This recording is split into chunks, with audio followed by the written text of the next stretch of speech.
বিশাল ঢেউ, বড় বড় ঢেউ, পদ্মার ঢেউকেও হার মানাবে এরকম মনে হচ্ছে। আমরা বোটে উঠেছি। এই হচ্ছে নিকলি হাওরের সেই রাস্তা, আর এই হচ্ছে সেই নিকলি হাওর, যার দূর দূরান্তে কিছু দেখা যায় না। প্রচুর পানি, প্রচুর ঢেউ, ঢেউ অনেক, বাতাস অনেক, পানি ছিটা, একটু ভয় ভয় লাগছে।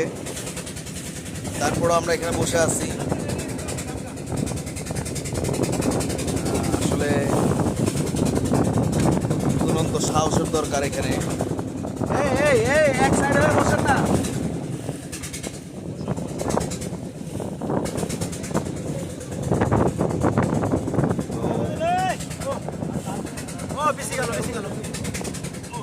এখানে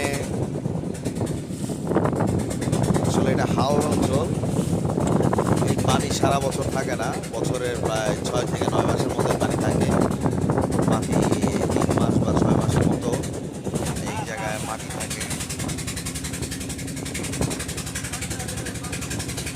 জায়গায় জায়গায় চর আছে, খুব সাবধানে যাতায়াত করতে হয় এদের। আমরা আস্তে আস্তে আরেকটু পরে, আপাতত এই পর্যন্ত।